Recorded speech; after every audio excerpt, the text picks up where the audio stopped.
to the continent by heritage. Does that sound like these people came from someplace else? No. How come it's in the military document, but yet these so-called leaders who have this document always keep telling these children they were brought from someplace else when they know these people are bound to this continent by heritage, and they're looking for some heritage somewhere else? They're out to damn lunch. Now you understand where they have the so-called leaders are actually working as agents for central and federal? Now, read that again, the whole paragraph. Preliminary memo, Department of Defense. This memo is being submitted in lieu of a full report from the Joint Chiefs of Staff. That report is now in preparation. There will be many cities where the minority will be able to put into the street a superior number of people with a desperate and dangerous will. He will be a formidable enemy, for he is bound to the continent by heritage and knows that political asylum will not be available to him in any other countries. The greatest concentration of the minority is in the Deep South, the Eastern Seaboard, the Great Lakes region, and the West Coast. There you go. Now, that's a military document, right? Now, point made. What does that have to do with etymology and the corruption or connotative linguistics that is necessary to keep them from understanding stuff like this? That is absolutely as direct as it can be. And yet they would look at that and talk about, when they brought us here, the fact that that paradigm exists because they can't damn read. Islam, give it a mic. And all they needed was a few generations to fulfill that paradigm. And like Brother Mason said, they burned books. And it took, a couple hundred years they brought us to this darkness. It's no secret about them burning books. So why do we keep on acting like we don't know that they did that and as if it wouldn't have an effect? And then try to use the miseducation to solve the problem of the miseducation and disrespect the etymon, which is the truth. Well, go ahead. Excuse me. Go ahead, sis. The deception is so great that it actually creates a veil on the mind. Yes. That you cannot see the truth at certain times because your mind is just so corrupted with the lies that even the truth can be right in front of you and you still won't recognize it. Beautiful. Now, this is where this statement comes in. They have eyes and cannot see. They have ears and cannot hear. I come amongst my own, and they receive me not. Because but they claim to know the book. But go ahead. Because they receive not the love of the truth, I will send strong deception that they will believe a lie. So they've been following after the Romans, right? Following after the Romans, Roman Inquisition, Spanish Inquisition, against the Moors and Yahudi, who are falsely called the Jews, right? Both the same people. Hair like lamb's or skin like burnished brass.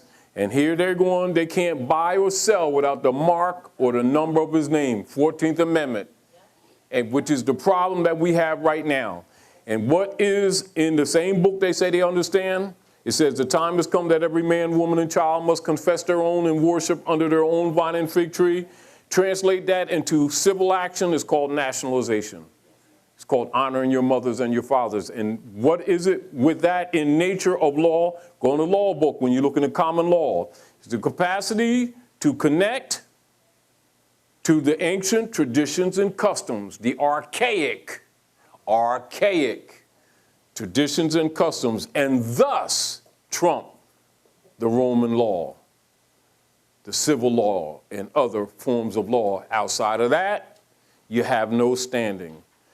Because you must be in your proper person to have standing, or the courts automatically have jurisdiction. And how does that convert into common language? Being yourself. In propria persona, Latin.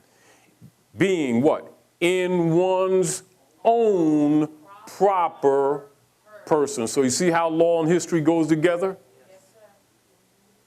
That's why they will not teach it together. However, it's our duty, right?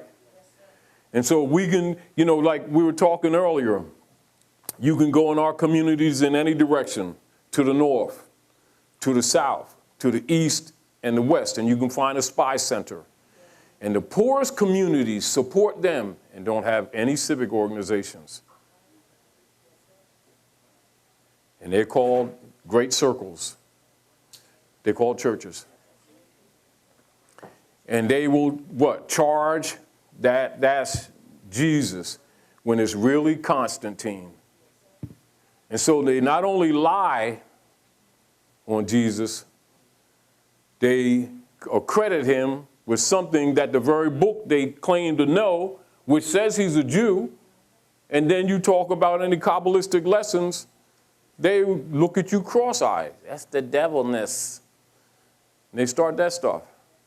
So when you really study us, a lot of the things that we look at in another way is really a story about us and our relationship with these Romans. It really is, but people need not look at it from a spooky perspective. They need to look at it for what it actually really is. And this stuff is really not complicated. But again, I want to bring that out in support of the importance of etymology far more than many people give it credit for. It is not an issue just for grammar.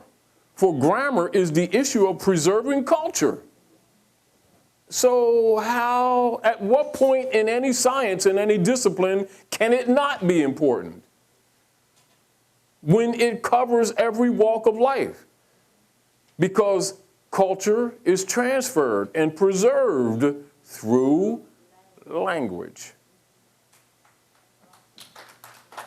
Isn't it? Therefore, culture is in the language.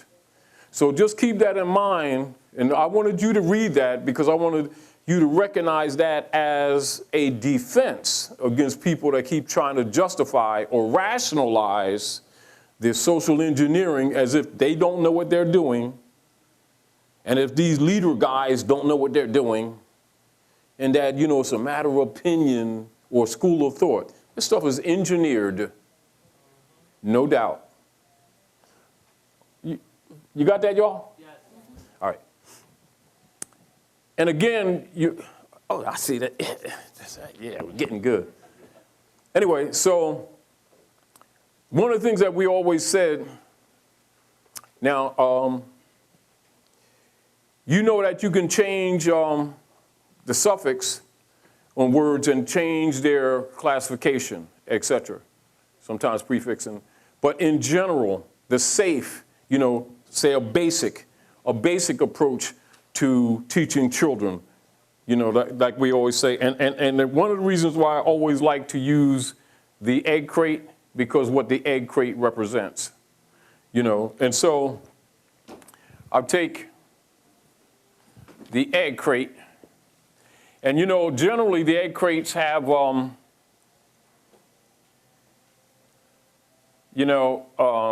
scribbly. It'll do though. Generally they have 12 in them, right? So cut 4 off, like the dozen egg type things. And the interesting thing about the egg, you can look at the egg as a matrix, the womb, because all eggs come from mother, whether they're the plant life or the biological life. All right, and so you're looking at a zygote, egg, ovum, seed. And in language, you can look at the etymon.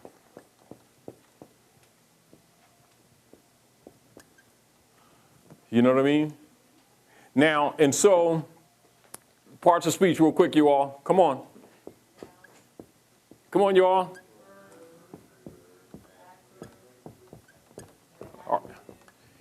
All right, hold on.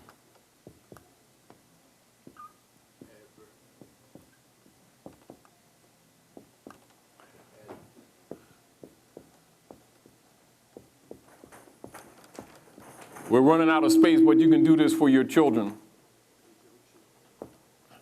Come on, you all. Wait a minute.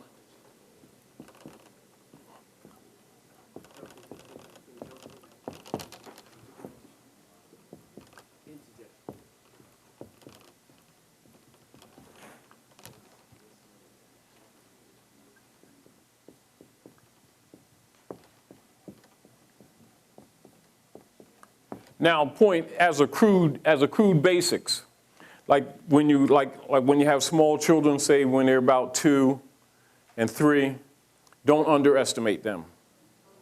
And you should give them a few words for them to get familiar with. Now, you already know that these things can morph into different categories, but there's a general basis that's always at the base of the words. And so, like, say you 2, 3-year-old, you give them a few basic words and get them into the habit from the beginning to always recognize the matrix. And the matrix would be its part of speech and its etymon combined. So like the shell and the yolk, and the yolk can represent the etymon, because to really understand what the nature of the shell is, which is the word, you got to know what its mother is, because the yolk tells the truth, because that is the life force, and that will be considered the etymon. And yet it is the seed, yet it is the ovum, yet it is the egg and the zygote, and all of them express their mother. So in order to understand what it is, and you see 2 leaves on the ground, or you see some seeds, and you see what kind it is. And if you're not mastered, then you got to let it manifest before you can kind of see what it is. However, the etymon allows you to do that with words just by using the discipline. Right? Speak a little louder, because get her the mic. I said that. He giving you the mic. I was just saying the analogy you said is that if we're not cognizant of what that seed is, we have to acknowledge. We only learn it by allowing it to manifest. But with language, you can use the etymon. Right, because what happens is if we don't use the etymon, the same thing will happen, but it won't be to our benefit. Exactly. It won't be. And so what that demonstrates really is why it is always said culture is in the language. And even when you're dealing with other forms of seed, they call it cultivation. At what point do we keep violating really fundamental principles and try to justify ebonics and other forms of, you just look at the words around it. You can make it mean what you want it to mean. You're never going to have an agreement in the same room. Except people will go along to BS because they don't want to contest, because we got to get out of here in a couple of hours type thing. And when they go out there, just as confused as when they came in. And discussing about, do you believe that what I believe? Well, let me explain to you what I believe. And the meeting continues because they've never come to any conclusion. Because conclusion, in a sense, in truth, is always going to the common denominator or the aggregate form. It is simply a logistical breakdown of any component part scientifically of anything, whether you deal with language science, machinery, etc., social engineering, and logically, linguistics. And so etymology is the tool to linguistic logistics. That's how you find out what things are. And if you don't use it, you ain't a scientist. So is it any wonder that our children can't compete? Just a thought. You know me? Any questions? Also, I wanted to bring to everybody's attention, Selah, give me your reversioner just for a minute.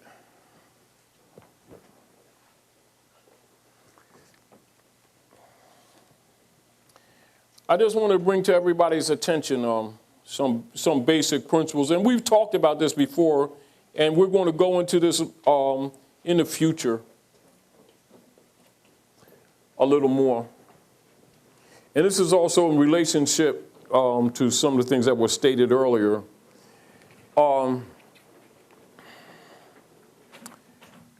how many, and this is redundant, but I'm recognizing more and more that even though we mention it, people seem to not exactly, they're listening and they're going, oh yeah, that's tight. And then in conversations, they appear not to remember this stuff. How many of you aware of the Clearfield Doctrine and what it's about? All right, Brother Ken. All right, give him the mic.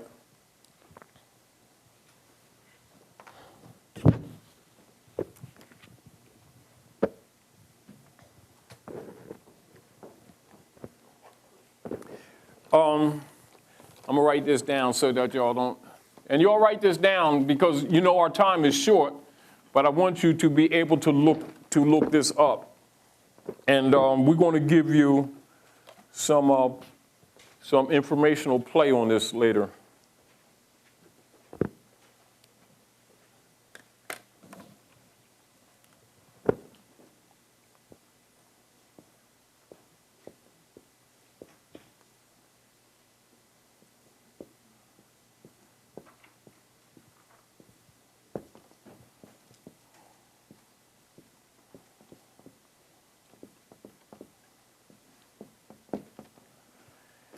Clearfield Doctrine. I'm going to read some of it to you to give you a little bit of information. And keep in mind, whenever you have any issues, as we was talking before, just like when we're talking about process, law, and different things like that, and some fundamental things that people need to be aware of.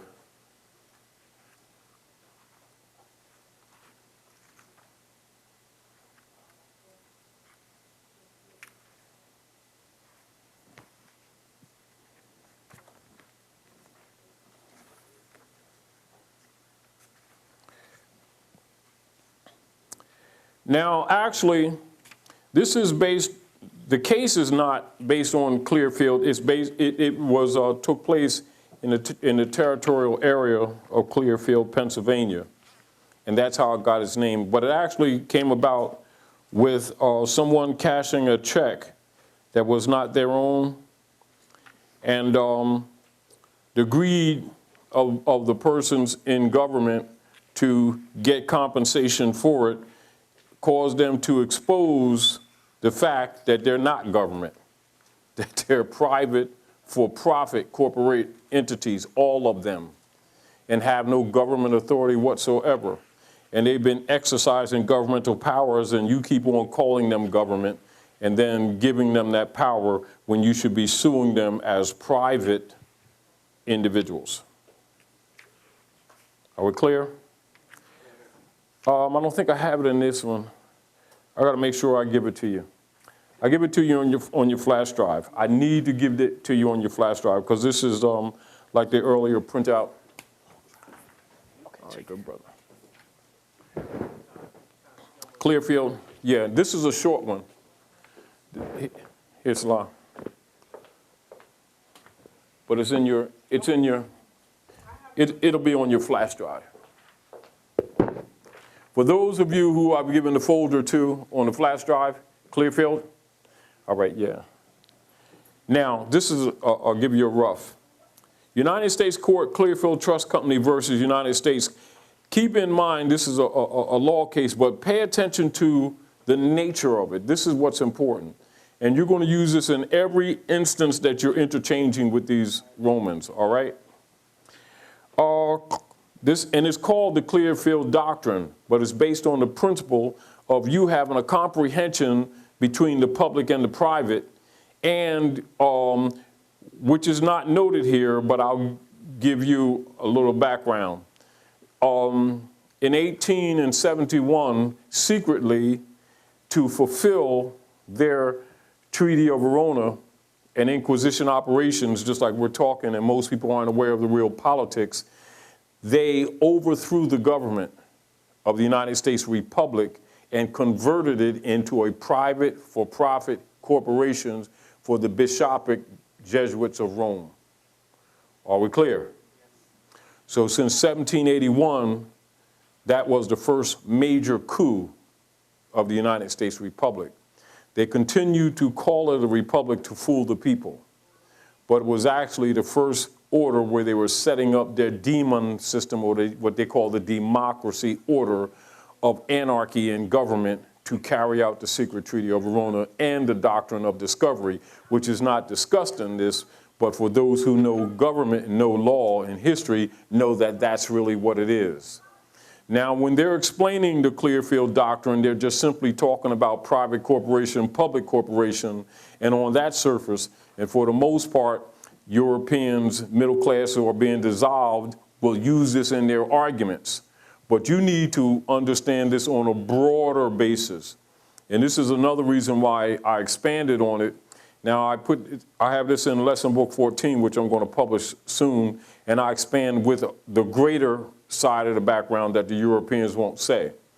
Now, keep in mind, many of the middle-class Europeans, freedmen's groups are using this information because the middle class is being dissolved. In other words, they're throwing them under the bus because the United States corporation is dead to the world now. And so they're blocking that information in relationship to the people here, and they're simply using their military to hide the information, but it can't last but so long, which means they're like holding this big balloon and everybody's sitting around with porcupines.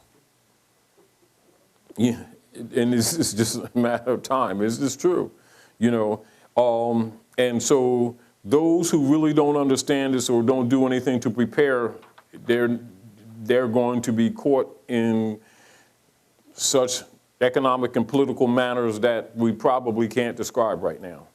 This is another reason why they're trying to get the guns from the middle class, another reason why they're setting up the internment camps with a plan of interning thousands or blocks of people. This is also why they would have been collecting all these, making people separate their trash and then taking the plastic and making caskets with them, where they can put four bodies in a casket. That's their plan. Whether or not they can carry it out is more determined to the people's consciousness.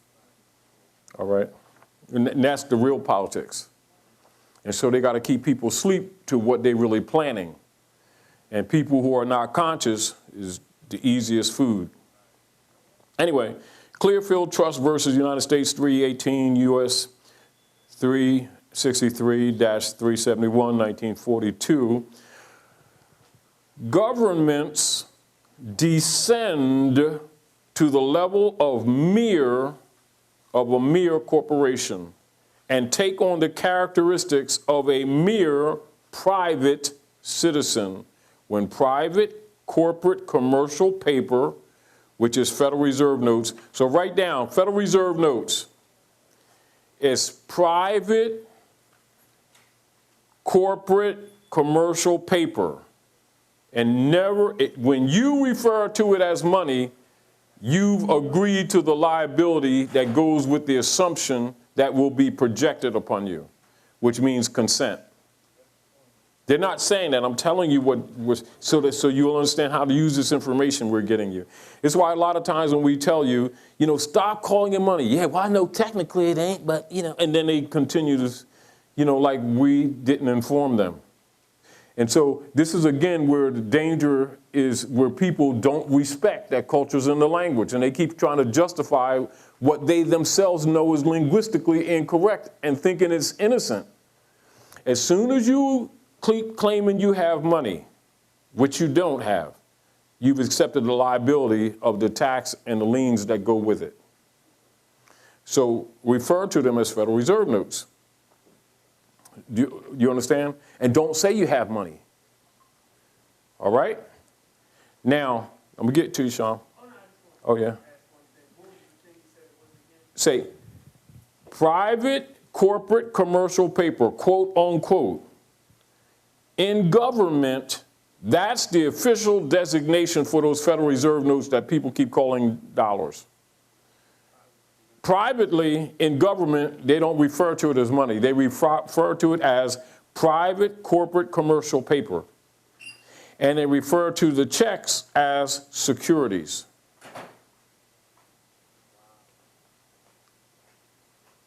Are we clear? So I'm taking this out of context so that you can keep your head clear on how to always speak of these instruments. Particularly when you're dealing with IRS or anything, don't start saying money and don't start. And this is the other deal.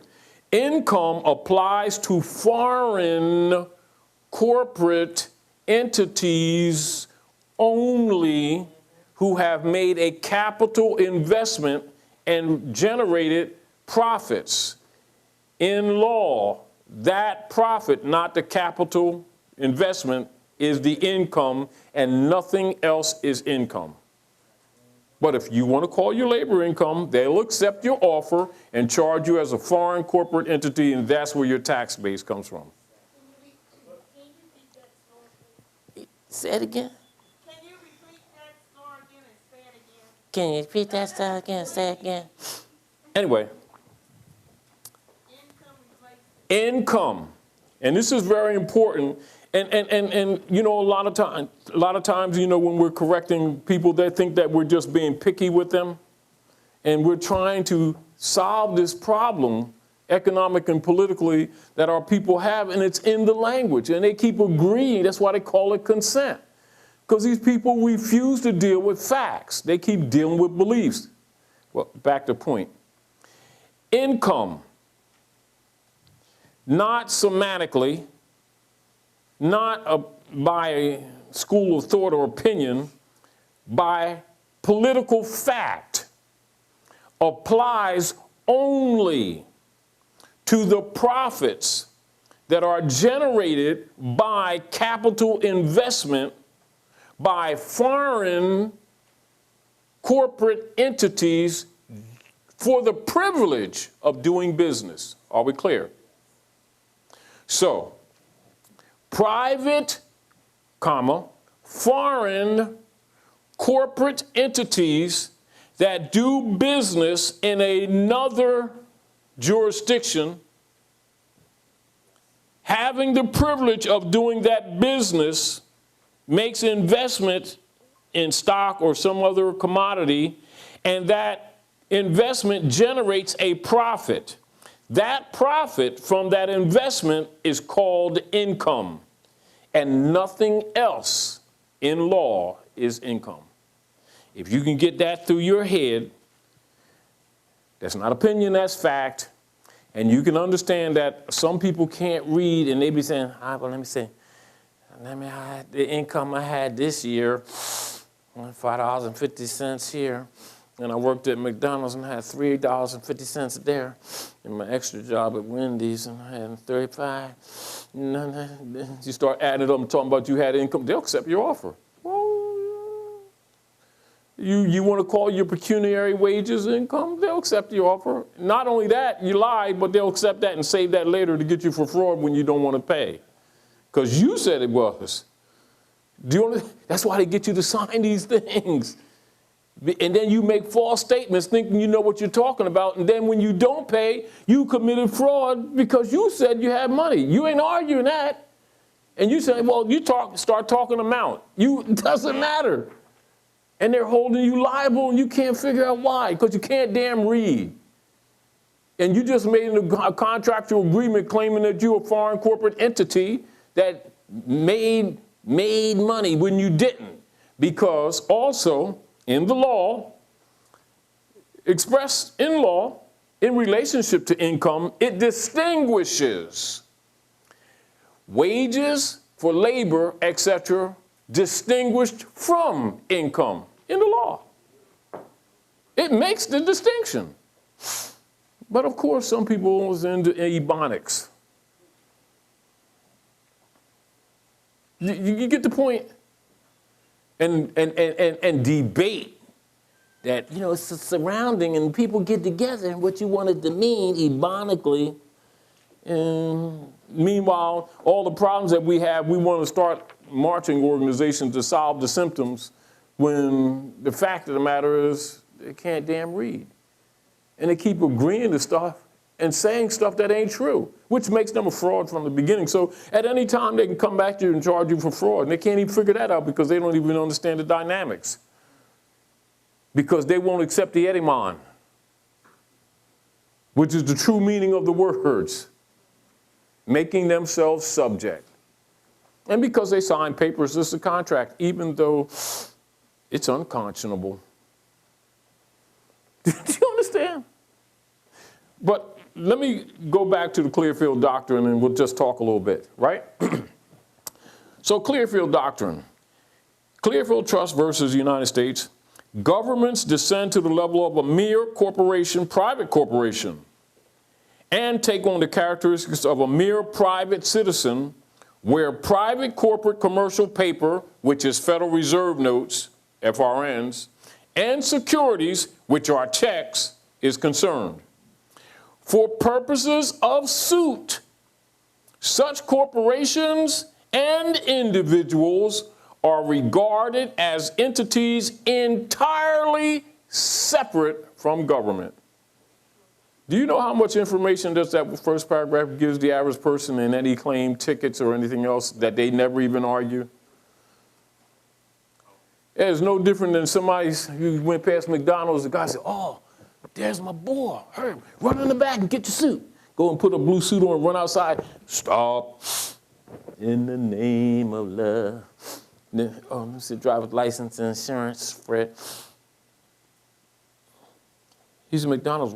That's Clearfield Doctrine. And they've been getting away with it.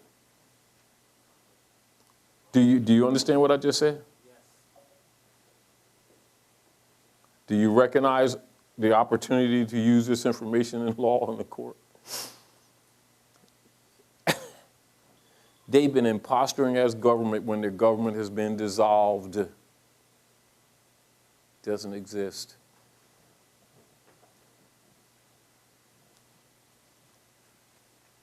Once they stepped off the Constitution, the government was gone. They don't have the authority that only the Constitution renders. So they set up a new order called Democracy Order. Read House Joint Resolution 192. So that's why I put them together, so that people can look at them properly, because they don't look at them properly. And so we constantly make these arguments to people on how to do writs, why certain things are said, why you avoid certain statements, why certain parts of things that you're used to hearing are no longer your language, why it's dangerous to play black. And it's dangerous to call them white man, because you just call him sovereign. He accepts your offer and he takes a sovereign authority over your estate. Well, you know what I mean? Yeah, I heard you said this. And they accept what you said. So why are you mad? It's called consent. You don't think so? Look, King Alfred. I mean, that's how they talk amongst each other. They look at these people like animals. Since they refuse to use intelligence, they treat them like animals because they refuse to use intelligence. In other words, their whole relationship with these people is contemptuous. They're angry and contemptuous of the people because of their ignorance and are doing more stuff to them out of spite. That's not opinion, that's document. That's a military document. And you know what our people start talking about when it's enforced on them? And racist. And it's not exactly really what's going on. That's a password for the social engineering. That's a diversion. Race is the human species. They can't even damn read. They don't even know what words mean. The human species is the race, and it's divided into nations. They call nationalities all over the world. No, they ain't, because that's a light-skinned, orange-skinned black guy. Oh, yeah? Yeah. And my light-skinned black aunt is a Negro, but my uncle's colored. My dad's a soul brother, ebonically. And they put that on the civilized world, get rejected, and then want to accuse the civilized world of racism because we're innocent victims. No, you're not innocent. Because every man and woman and child are required in civilized world to honor their mothers and fathers. And if a Chinese come anywhere in the world and start talking about the light-skinned yellow guys, they've lost their birthright too. At what point these animals don't get that? And how many generations they're going to keep sacrificing before they respect language? Etymology. True meanings of words. Therefore, such persons who don't honor their mothers and fathers logically have brands, don't they? Because they don't have national names, do they? And so that makes them in law not descendable, doesn't it? And it also makes them in law wards of the state, doesn't it? So according to law, a ward of the state, they don't have to account for the infant heir, the body, or the profits until she's 16 and he 21. So they made up a term for such persons to violate the inheritance law by tagging minorities for adults with minor minds. And they think it means Afrocentricity because their leader guy says so, when it actually means they're not descendable. And they can't read. Etymology. So is it any wonder what they're doing to our children in them institutions that we keep giving credibility to?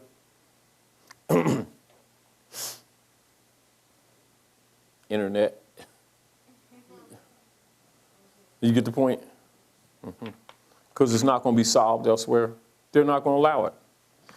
Anyway, so what the Clearfield Doctrine is saying and establishing in law is that when private commercial paper, quote unquote, is used by corporate government, then government, quote unquote, loses its sovereignty status and becomes no different than any other mere private corporation. That's how you're to view them. That's law, that's not opinion. As such, government then becomes bound by the rules and the laws that govern, quote unquote, private corporations, which means that if they, government officials, government agency, contractors, employees, or personnel, intend to compel an individual to some specific performance based upon its corporate statutes. Corporate statutes? Well, the law says, laws is corporate statutes. Peanut butter sandwiches and no jelly.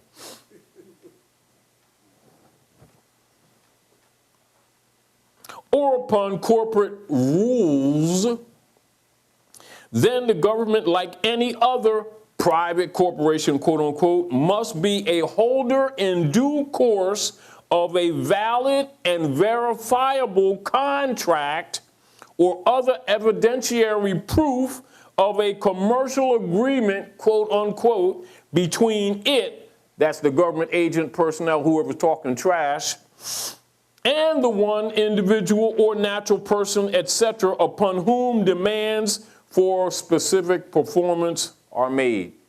So you're not supposed to be talking about, and I rode up the street like this, and I almost hit the cat, but I didn't. And then you stopped me. What you supposed to say? You got a contract? Pre-existing? What you talking about, Willis? Because really that's what it is. So you go to the court knowing that, and knowing that that magistrate who's pretending to be a judge in his private corporate venue is assuming you don't know this. So the only way they can get jurisdiction is if the person that walks in the court is using their name or brand, which gives them jurisdiction, because that's a contract. And it's the only way they get jurisdiction. That's why the straw was created, or the corpse with the 14th Amendment, that they created when they closed the Freedmen's Bureau and put their family names on these people of Asiatic African descent of Moorish blood who refused to be themselves. Etymology. And further, the government must be willing to enter the contract or commercial agreement into evidence before trying to get the court to enforce its demands, called statutes. The Clearfield Trust versus United States case is extremely important because it is a 1942 case litigated after the Erie Railroad versus Tompkins case, and you know that's where they use that as a landmark to disavow Supreme Court cases or stare decisis, res judicata, in order to enforce their democracy order. And with their greed, trying to cash this check, they exposed themselves. And now it can be used against them. The Clearfield Doctrine. Y'all get it? So the Clearfield Trust case is extremely important because it's a 1942 case litigated after the Erie Railroad versus Tompkins case, in which the legislatures, pay attention to this because this is important for your concepts to be clear, in which the legislatures and the judiciary changed from legislating under quote unquote public law, which is in consonance with the American Constitution, and to the contrary became foreign entities and actors doing foreign business and doing foreign activities and legislating under public policy, according to and accommodating to, generating profits for, and catering to the desires and wishes of the private foreign creditors of the U.S. corporation, because it ain't a country. Clearfield Doctrine is pretty cool, ain't it? Taj, quick question for you. Go ahead. Does the fact that the Clearfield Doctrine talks about the illegitimacy of the financial instruments that they're trying to use it? But don't look at that so much yet, but continue, but go ahead. Is it dealing with the fact that they went to... Stay in the mic. They got away from the gold standard and went to a Federal Reserve? It's exactly correct, because when they did that, they overthrew the government because they have no authority. The Constitution is the contract by which they do business at Morocco. That's the condition. And once they broke that, not only do they have no authority, they're supposed to go home. But they didn't. In other words, they're keeping the fraud going up and they're impersonating, and they've been impersonating ever since and promoting more and more fraud. This is why, like in King Alfred, where they got these so-called black leaders, minority leaders who are agents for Central and Federal, that's why they keep pumping out black books. That's their job. COINTELPRO operations. When you understand that, then you understand why the infiltration of the Moorish Holy Temple Science, Noble Drew Ali, the infiltration of Marcus Garvey, the murder of Il Malik, when he found out, why they say, get your hand out my pocket, password. Because all of these people know these people are Moors. And then soon Khalid found out, and he started telling these people Moors. All of a sudden, he has a seizure in the hotel room. Not really. You have to understand what everybody knows except our people. And they keep trying to play it safe by being black because they don't want the man to get mad at them. And they're giving up their birthright. And it's called consent. And they don't know that he's planning to exterminate them without recourse. Because since they're not part of the human family, the civilized world can't step up. Think Ferguson again. Think how we don't think. Start separating our emotions from the facts and start using law to overcome what Rome is doing to us and remove the emotions. And like the brother said, each one teach one. Like sister said, use a dictionary. I use my dictionary. Hurry, sis. You know, and really when you'll be surprised when you really take the time to really challenge people, but not negatively, to teach them, they'll stop and think. It's just that people don't want to rock the boat. They keep wanting to go along with things. And then they pass it to the next generation, and they want to talk about the next generation as if they did it to themselves. Boy, these youth these days.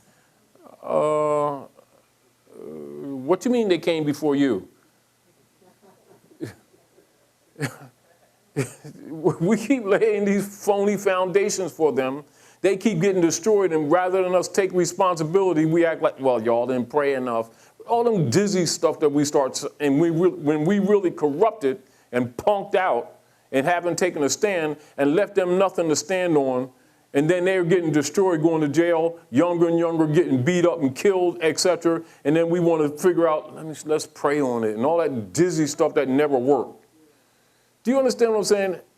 And then in the rest of the civilized world, with our 1948, 49, with the Universal Proclamation of Human Rights declaring for these people to declare their nationality, Article